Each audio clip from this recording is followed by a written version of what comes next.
This amateur footage was filmed at the start of the Second World War in France, in the midst of the battles of June 1940.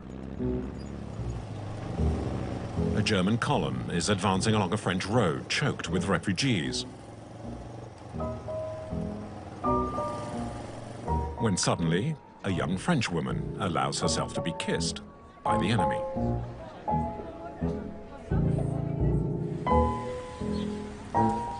There is also this unsettling sequence filmed at a barracks in the northwest of France, showing German and French soldiers fraternizing at the height of the occupation.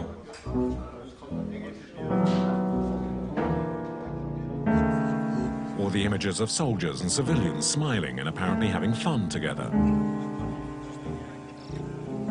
Watching these scenes of life in France under Germany, one would think the occupation had been light, even pleasant.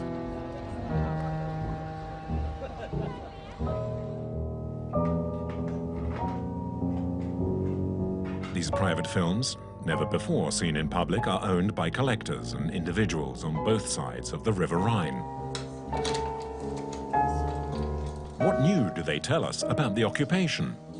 What is their significance?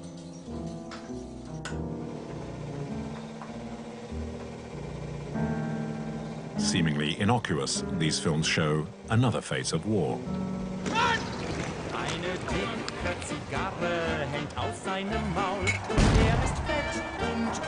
To try and understand them, we viewed them with their authors. I wasn't in awe of the Germans, but I wasn't against them either. I could come and go anywhere in France or Belgium. Nowhere did I leave a bad impression. The new images take us into the intimacy of families. Jews wearing the yellow star in Paris tell us of an amazing journey. A German who ends up siding with the resistance. I was, of course, conscious of living two lives. One as a brave soldier and the other as a fighter against fascism. Die Arbeit gegen den Faschismus. Behind their uniforms, how did the German soldiers really feel? What did the French think of them at the time? And how did they react to them?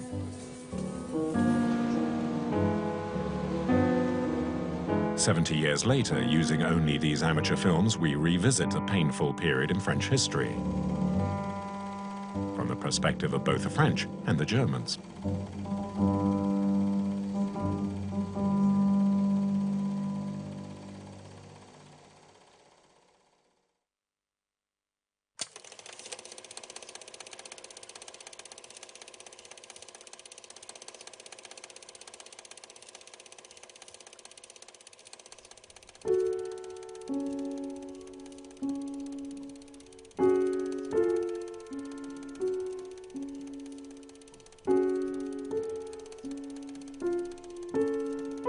Her name is Jeanne Néel, filmed in the winter of 1939-1940, 22 years old.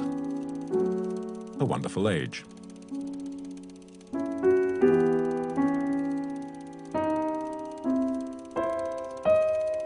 How could she have imagined that a few months later, in June 1940, she would find herself on the road and in fear of the traditional enemy, the Boche.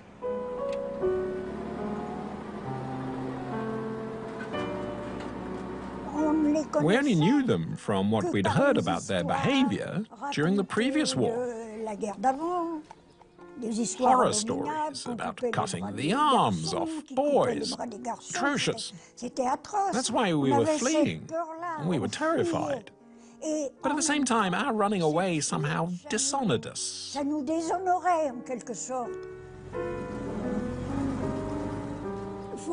You must imagine that the Great War hardly left a single family that hadn't suffered a death. For me, all my uncles had one arm missing or a foot missing from that war. I grew up in that feeling about war, and in my head, The Germans would kill everyone.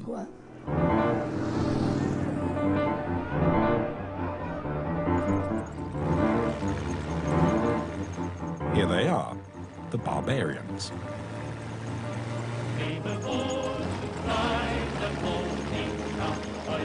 Among them, Adjutant Gunther Flamm, then aged 20.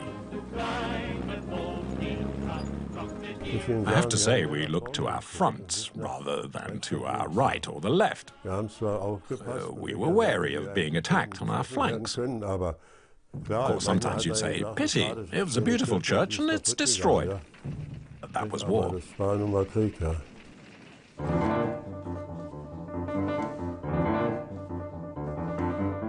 Proud and pumped with propaganda, they crushed the French troops. We've been very proud of it, it's true. But not exuberant, really. We gave it our all because we felt it was a matter of survival. Once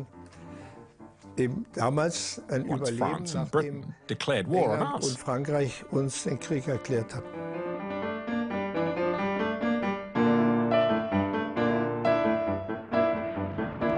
Hans-Georg Schultz wrote to his parents from the battlefield. It's really horrible for the people of this region. But why did the French want war? The Führer tried everything to avoid it. Now they'll have a funny surprise. They've already seen our superiority.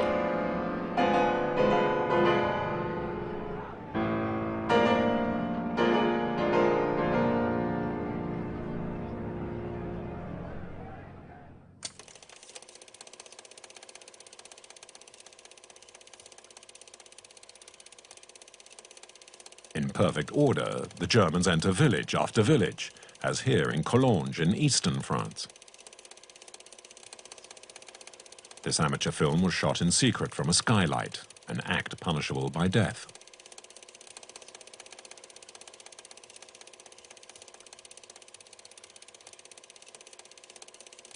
The cameraman who died in the 1970s was Victor Barbe, a French customs officer.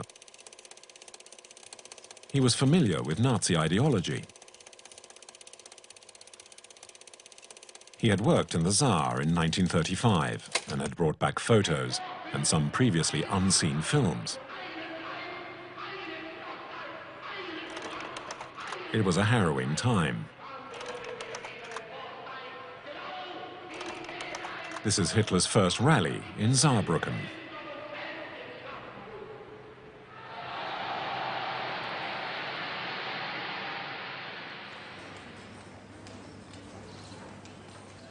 In the early days of the occupation, he was one of the few to realize the true extent of the Nazi threat.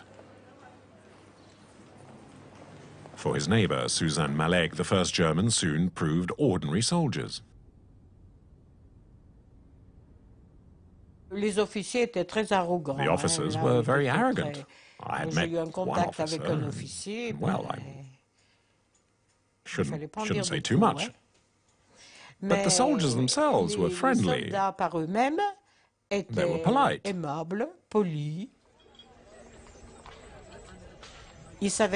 Almost all knew a few French words, so they managed to communicate quite well. And being polite, they'd salute, and we'd answer them, we'd speak to them. We were expecting barbarians, but the truth is they were people like us. We were worried the first time we came across some Germans. I thought, what's he going to do to me? But they didn't do anything. It's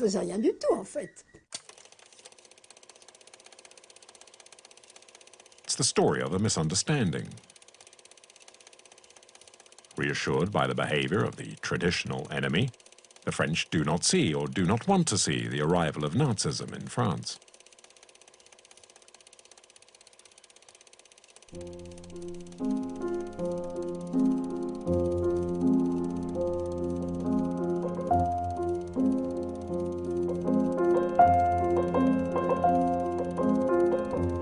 On the surface, the Germans are well behaved, even respectful.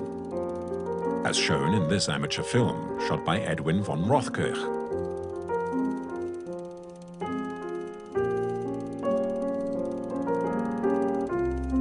The general, a member of the German military aristocracy, is shown here with his son at Verdun, the site where he had fought the French almost 25 years earlier.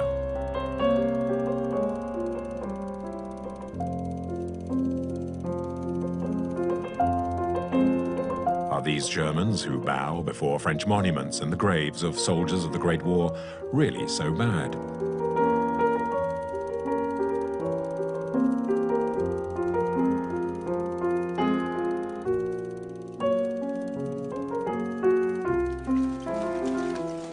Among the soldiers captured by the Germans, there are many who admit the German military was superior.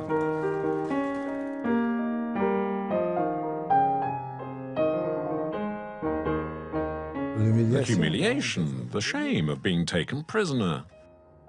Because we were there to fight, to be stripped of our weapons and watch the success, the victory of the enemy, who then also captures you and puts you in camps. I was there to fight, not to run away. When I saw them and how organized and ordered they were, I told myself, we just don't measure up. We were emerging from a difficult period, the so-called phony war.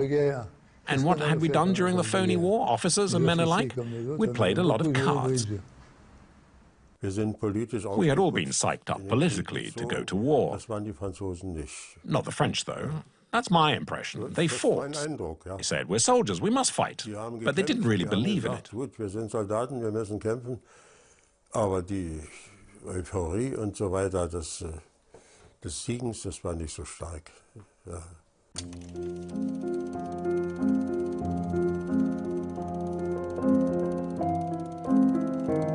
General von Rothkirch's film also has some upsetting scenes, which is a foretaste of Nazi racism.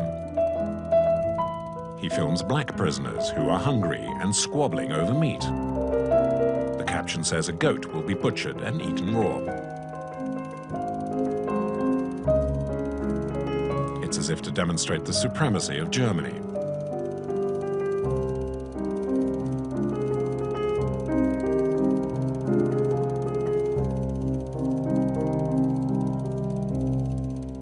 Everyone's filming them.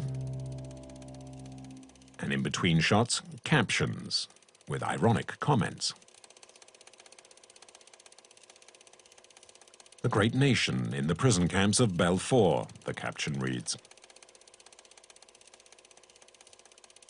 Are these the fighters for European culture, as the soldiers sarcastically wrote in their photo albums?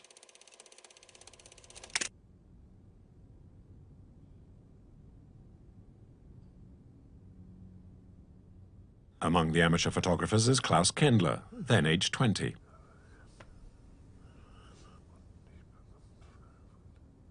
I went to France, and for the first time I saw a lot of colored people. In Deutschland gab es keine Farbigen. Also hier in Germany there were none. Gab's einen vom Ersten Weltkrieg. In Berlin there was a single soldier from the colonial troops of the First World War. Kolonialtruppen vom Ersten He lived in Zellendorf. Da gab's einen, der wohnte hier in Berlin. He was the only colored man. Das war der einzige Farbige. I asked the prisoners, especially the blacks and the Moroccans, why are you here? Also Marokkaner, und fragte, pourquoi vous êtes ici?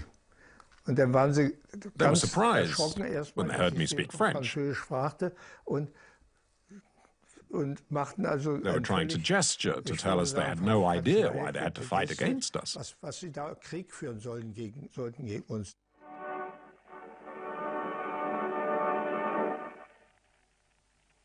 This is a special announcement from the Führer's headquarters. Paris has been declared an open city.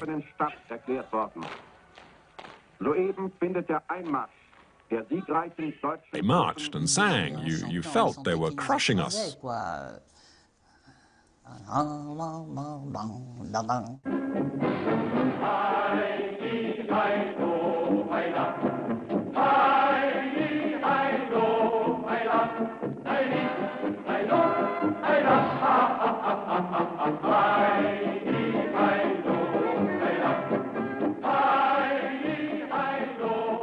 I'll tell you something.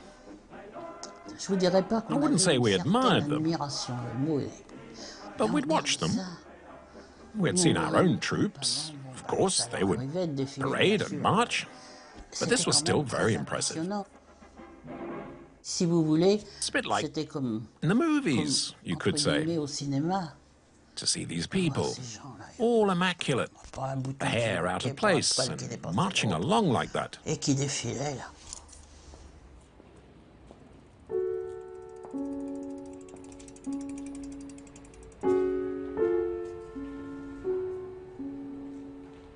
Faced with an overwhelming German victory, France goes through the most serious identity crisis of its history. It's witnessed by the movies of the summer of 1940, here in Orleans, with the symbol of France, Joan of Arc. Barely 12 months earlier, the French army paraded here in front of the President of the Republic.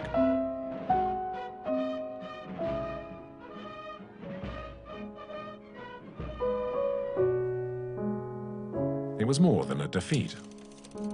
It was a collapse, with incalculable consequences. In northern France, 14-year-old Roger Tellier films the disaster.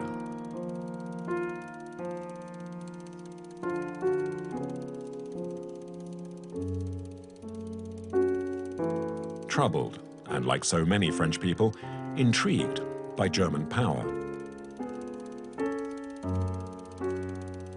They seem to have such superb discipline, and that impressed many people. And the fact they gradually came to dominate Europe. They had the quality of organization, command, and strategy that we obviously did not possess. So there was some grudging admiration. We disapproved, but at the same time, we didn't think the French would have been capable of doing all of that.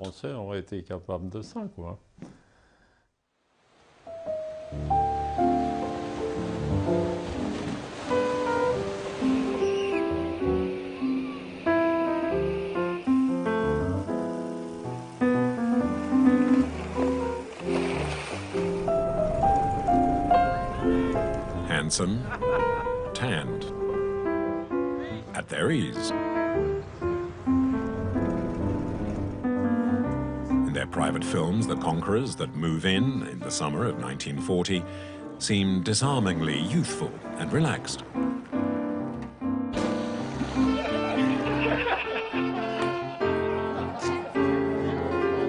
For them, the war seems over. They triumphed in just 6 weeks. A miracle. And it's as tourists they discover the traditional enemy.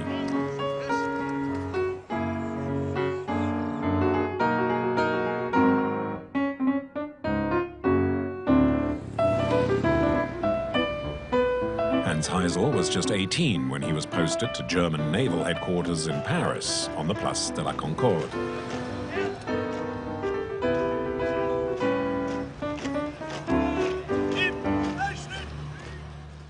It was wonderful.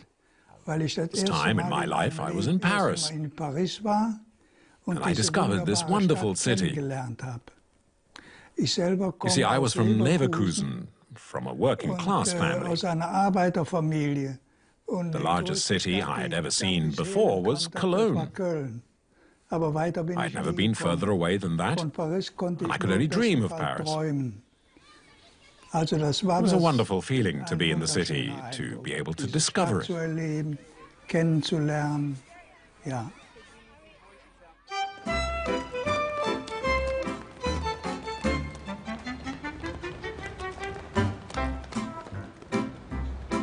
Ich liebe das Leben und hab den Männern viel zu geben.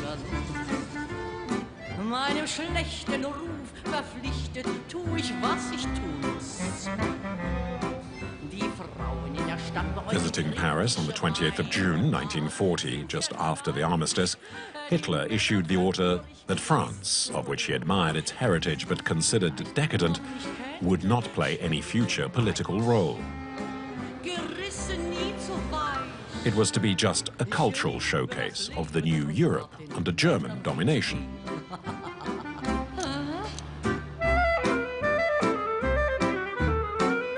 German soldiers are encouraged to explore the city the French do not deserve, and which they believe will be reborn thanks to Germany.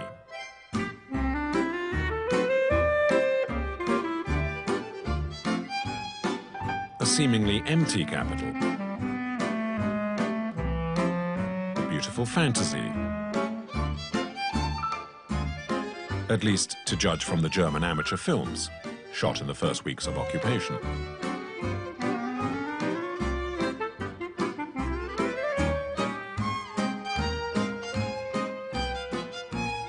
The French woman was somehow a sex symbol. French men had nothing to do with it. France, Paris was about women.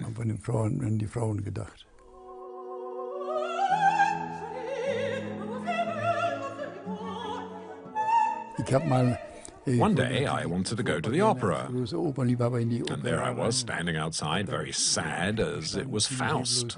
That was the only real opera the French had managed to compose, by Charles Gounod. They must have noticed that I was disappointed because a French couple arrived, and they took me under their wing, and I watched Faust from the second row.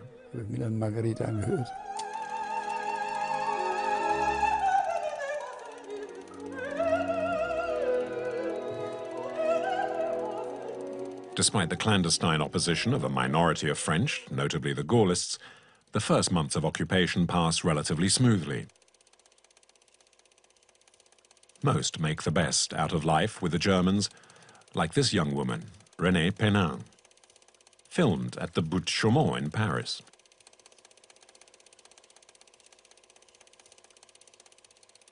It always seemed to me that the Germans were very well behaved.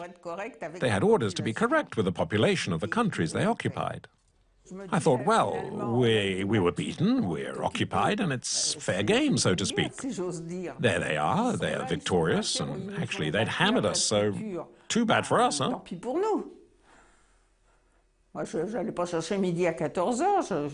No point making things more complicated than they were. So it was up to us to make the best of it, of this occupation.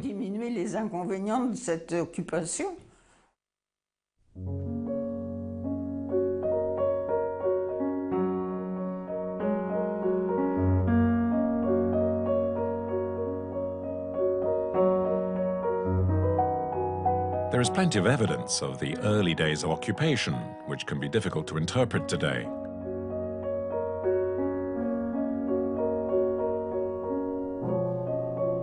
Including these beautiful photos taken by Trooper Boltz in Normandy. Here's my father in a... I don't know where exactly. As far as they were concerned, the war was over. He would send the pictures home to Germany to reassure his family.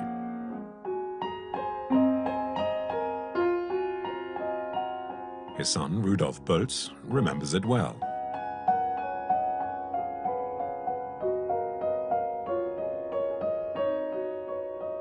It was very nice.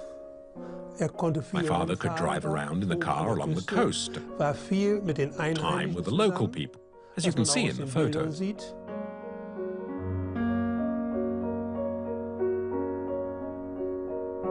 This is another one taken in a restaurant or something like that. Me too. Nowadays, if I was on vacation and they treated me well, I would take pictures like that to remember, as it was nice. And here we see stores full of products despite the war. You know, for us in Germany, the shops weren't so full then.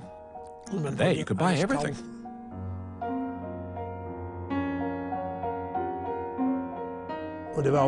My father was very proud to keep the receipts of everything he bought in those stores. You can see it wasn't always as bad as they say, in my opinion. Because there, everything is peaceful, and this is how you should behave with people. None of them seem unhappy. It looks so peaceful. At 10 years old, kids don't think. More deeply than that.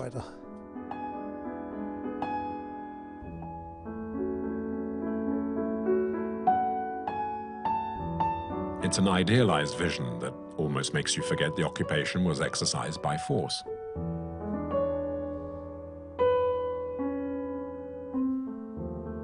Listen to what most French people had to say at the beginning of 1941, when they couldn't begin to imagine what the Nazi regime had in store for them. You put up with them. After, you get used to it, and then, well, if you have one that lives with you... At first, cross the room, come and say hello. That's what they did. And then, well, we invited him to coffee. It was almost part of the family, which is saying something. And if you spoke a little French, he'd explain that he had his wife and children over there and that he would like to see them again.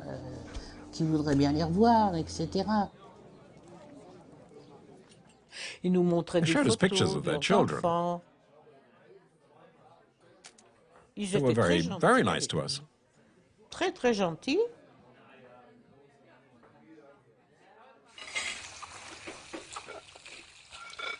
There was one who was an artist, I remember. He painted. And another who was a musician. The one who was an artist often went to the banks of the River Rhone or forest to paint. Quietly got on with their hobbies. They never bothered us. Never.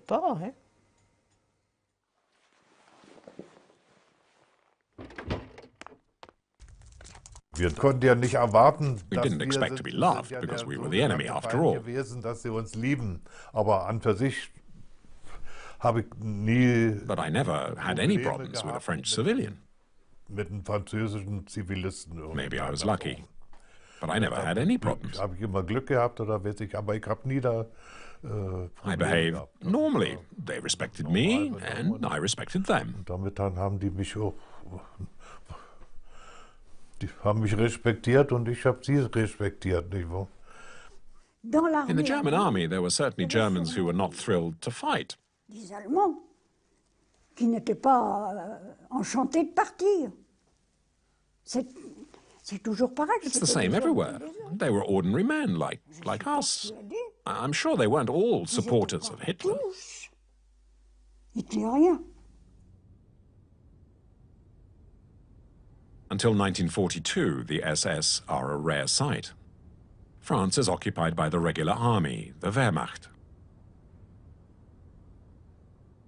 We tried to apologize, telling the French we were not there of our own free will, we were following orders. And they understood perfectly, because often their brothers or fathers were in Germany.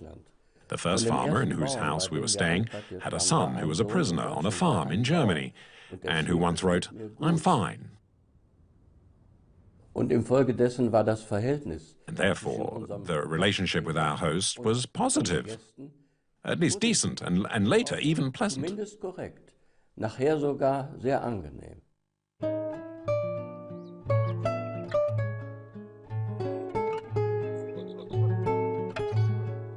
An unreal atmosphere, and certainly not what we believe from the history of the period. Looking at the photographs, the occupation looks pleasant enough. Young Heinz Heit lived in the Oise and knew the young people of the village. He formed a friendship with this girl, Vivian. The only thing that interested her was to dance. It was great, of course, to hold this little gracious thing in my arms. It was just friendship. It was a great way to pass the time. That's all. And I would say it was just perfect.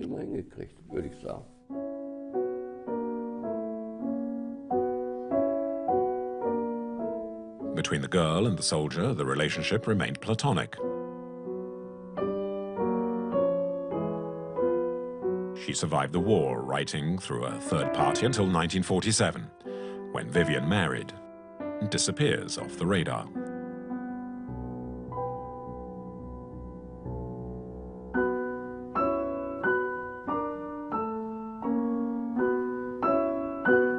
It was surprising, but not an isolated incident. The Germans seem to have strongly affected a part of French society.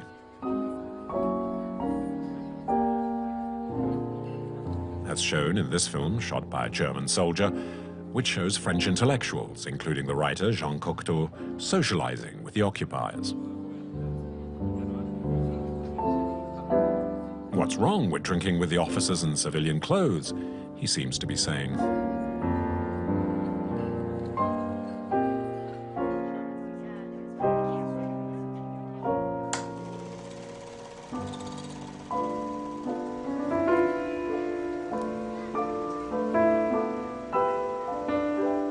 The Germans even seem to have won over the children.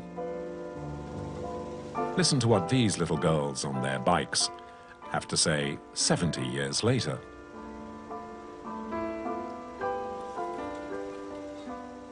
Well, my memory of the Germans, it was the best. They had horses. They had lovely black boots, and they were as handsome as anything. I was in awe of the Germans. They had these amazing uniforms, those that were staying close by anyway. And then they rode on their horses.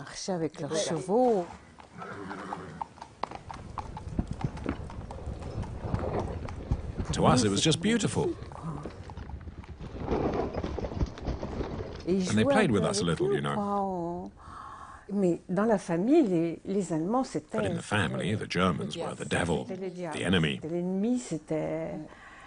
We were told we shouldn't play with them or be with them at all.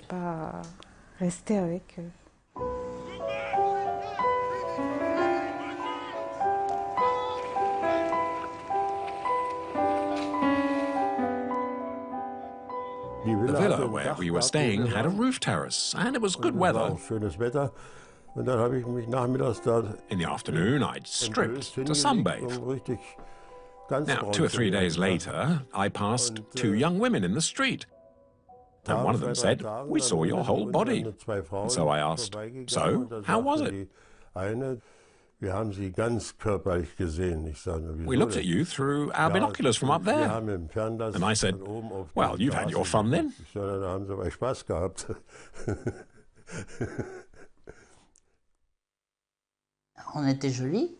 We were pretty.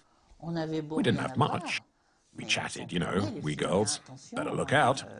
And we used the curtains to make dresses, because at that time everything was restricted.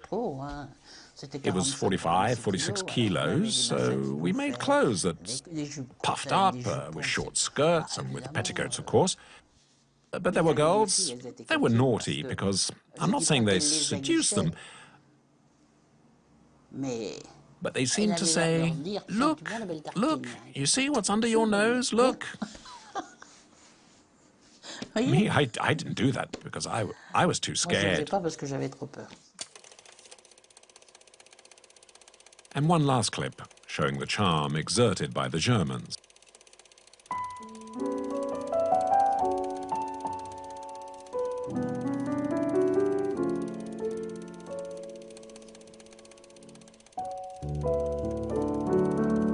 It was filmed by the soldier in the leather coat, Otto Messerschmitt.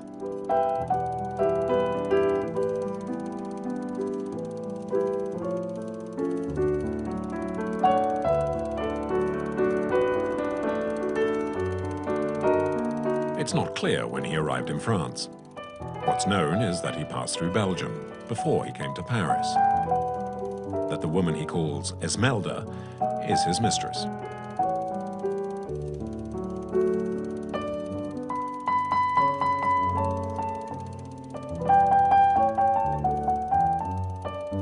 His caption reads, "You forever."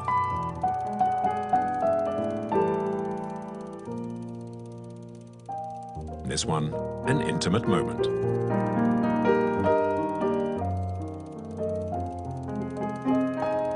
timeless theme, such as lovers the world over may have filmed. The war did not exist.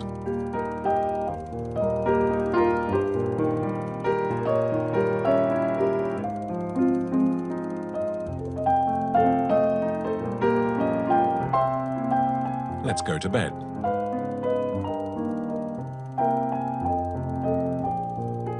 Clearly a love story. Deniably, there were thousands more.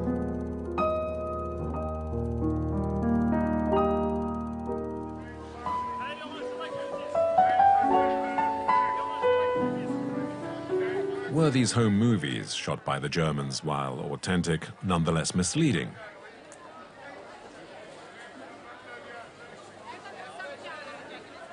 Imagine you were these French merchants. How could you not smile to soldiers who smile at you and are filming you?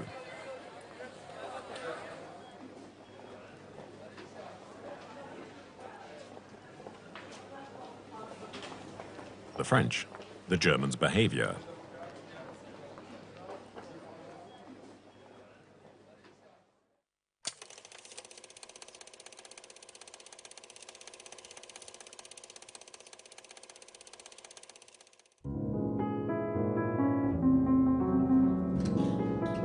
Other films shed light on the Nazis' true intentions.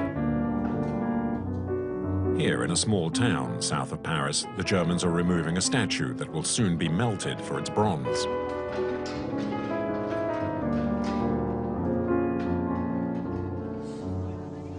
And here in Belgium, a bell will suffer the same fate. And all these bicycles that have been requisitioned. Petty objects, possibly. But look at this.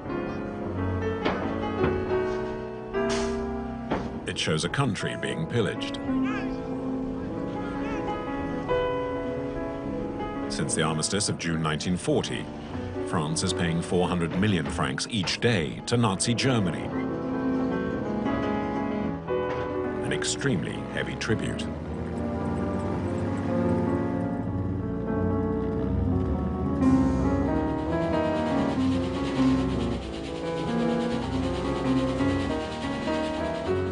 Demarcation line.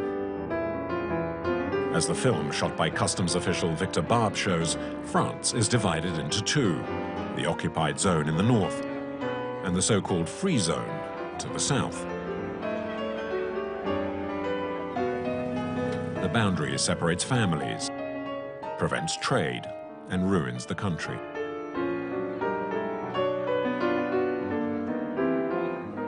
The Germans might behave correctly, perhaps as a way to lull the French to make them forget the sacking of their country and the 1,500,000 prisoners held in Germany.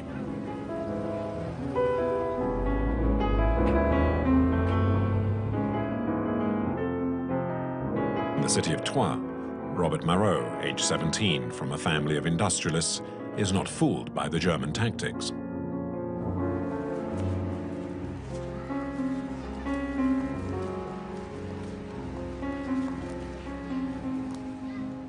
There was German propaganda, which said the Germans are nice, soldiers will help you, and so on. And there were posters, a German soldier patting the head of a kid. Next, he might even be bottle feeding him. So there was propaganda. The German soldier is good, the soldier is polite, he pays for what he buys, the soldier. Yes, but with our money. It's difficult today, 70 years later, to imagine the choices that were available to the French. To keep their jobs and feed their families, many accepted dealing with the occupier. At Troyes, the Marots are in a difficult position.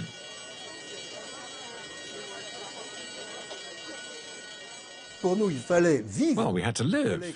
We needed to have the manpower to make the factory work. And since we produced dyes, it worked. A grey-green dye for the German army. We worked for the Germans. Not only for the Germans, or not just for the Germans, but the Germans gave us work in order to dress their troops. And we had the largest plant, and it was working full-time. But there were small plants, our competitors, I guess, that weren't working. They weren't allowed to. That tells you that we couldn't do whatever we wanted. And if we were working, it's because the Germans allowed us to work. Could work, but for them. Simple as that. You don't want to work for us? Fine. Cold, no this, no that. Finished.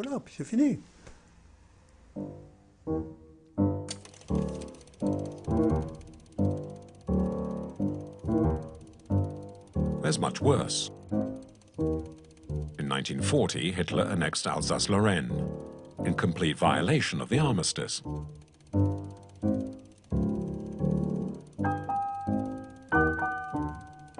This amateur film clearly shows that any connection or history relating to France was erased.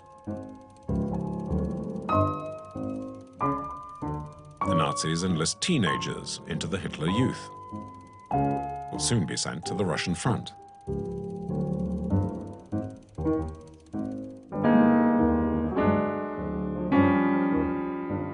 And the repression that becomes increasingly severe begins to affect the entire occupied area. Arrests, raids, executions of hostages. By 1941, any challenge to the German presence is paid for in blood.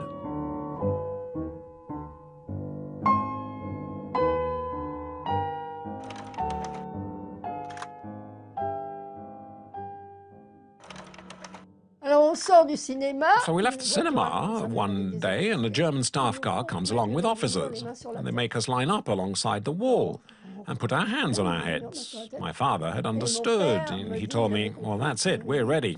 We'll be shot. But we stayed like that a good half hour. Another car with soldiers has pulled up meanwhile, but an officer says, you can free them, we have enough. And we were released. There'd been an attack, you see, and a German officer had been killed in the neighborhood. They took 20 hostages to be shot. And my parents' apartment overlooked the fort at Romainville. And every morning at 5 o'clock, we heard the machine gun. Shot the guys who'd been condemned to death. Every morning. I asked my father, what's that? And he'd say, it's 5 o'clock. That's still some of the guys they arrested yesterday. Quel est cet affreux bipède, haut des super aquilins, à l'expression vile et laide, à la lippe zinzolin, qui se fait avec... Overall, the Germans were well behaved, even kindly, but not to everyone. Vous répondez tous en chœur, c'est Lioupin, c'est toujours le seul Lioupin. Oui, c'est extrêmement simple, vous n'avez qu'à reprendre avec nous en chœur. C'est Lioupin, c'est toujours le seul Lioupin.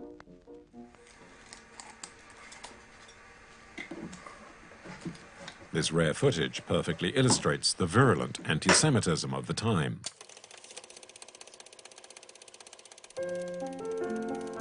It shows the Blois family, a French Jewish family hiding in Paris, in the middle of the occupation.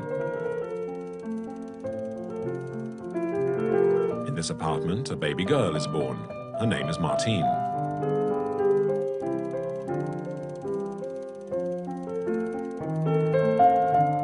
She and her family could be arrested at any moment. Her parents, who were able to smuggle a small camera with them, decided to film her birth.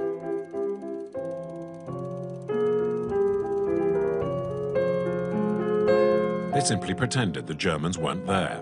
They put on costumes and make believe having the baby registered by her sister at the town hall.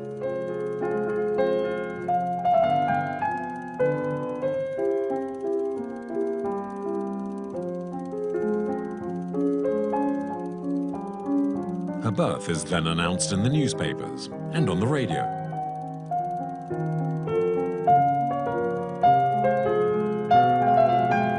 And there's a party, to which the uncles and aunts, who are also in hiding, are invited too.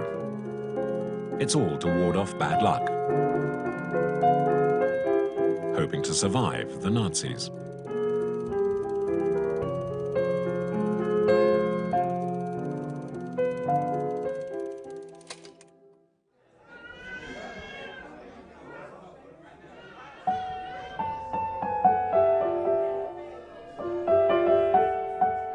Hitler, France must be purged of its impure elements, the Jews.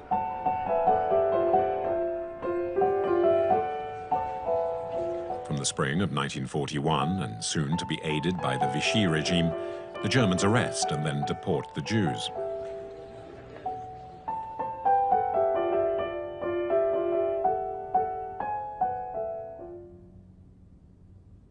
The first targets are foreigners, such as the Rudis and Sidleckis, who had arrived from Poland in the 1930s. Here's Leon, 10 years old at the time, with his aunt and her daughter, wearing the yellow Star of David.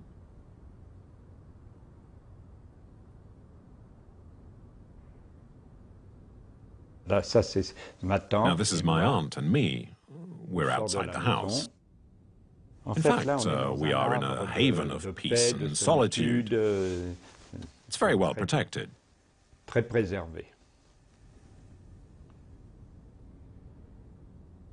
For in this alley in the east of Paris, at the height of the occupation, a couple, Mr. and Mrs. Jacob, protects Leon. They're Protestants, who, like many other French people, begin to realize the full horror of Nazism.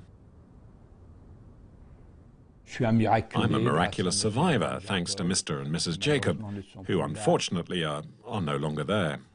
Jacob did what his heart told him to do, say his duty, because for me it's a big word, but he had a heart. He had to save people, and he did. Everyone knew we were Jewish, and there were no problems. Even at Villa Gaudin, people came to warn us that there would be problems. And to me, the people I was with all those years, the French, were wonderful. It's still hard to imagine how human beings could have been led to slaughter. Remember that the Germans were among the leading nations at the time in terms of education, music, literature. They were educated, humane people, sensitive. Éduqués, sensibles.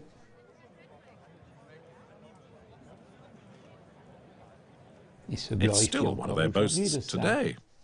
And yet the humane being changed brutally because they'd been promised bread and freeways.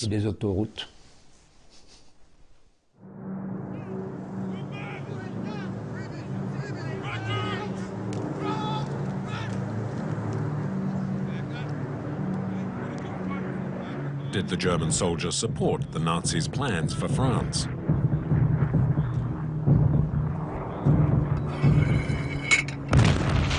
What burden of responsibility do they carry for the crimes committed? It's a hard question to answer. Most focused on their military duties, claims this artilleryman who was born in 1917, Ruprecht Kreuzberger. We're trying to save our own skin as soldiers, whenever possible. We thought of nothing else.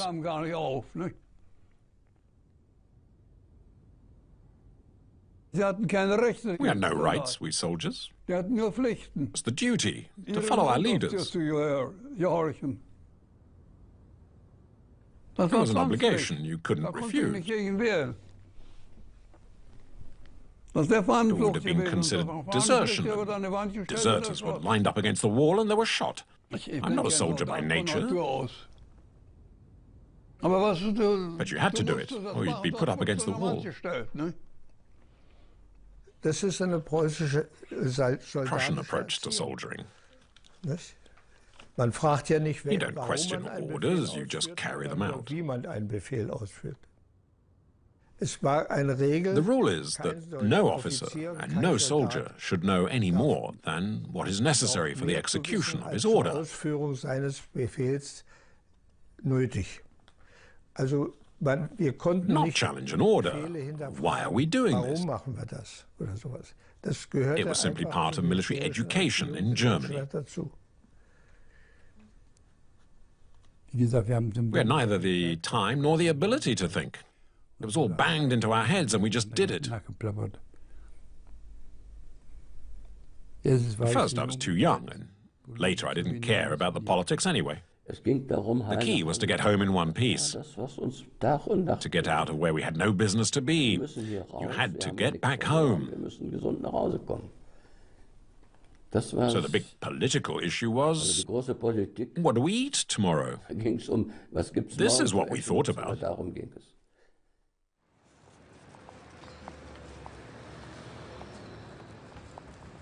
Very young soldiers, highly trained. Some confident in German military success, others terrified.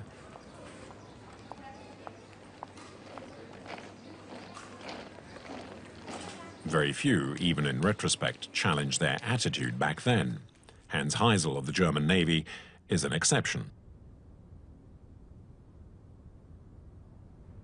All soldiers, from the highest rank to the lowest, said, "We must carry out our orders. We swore an oath to the Führer." They said, "The Führer orders, we must obey." And that's what we did. But they refused to admit to any crimes. It shows the fanatical and idiotic attitude of the German soldiers. It's really sad. They were so uncritical. They preferred to die. But I thought, if I die in this war, I want to know what for.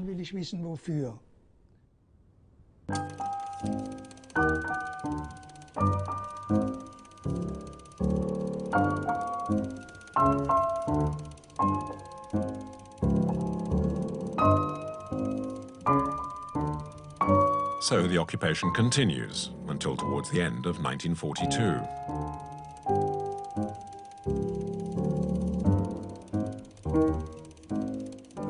After the first shock, the French are beginning to realize that behind the veneer of civilized behavior, the Germans are capable of limitless brutality.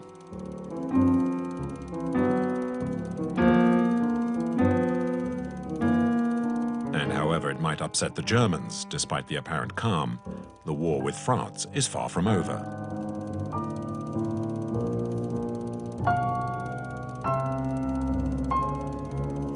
As we shall see in part 2 of this documentary.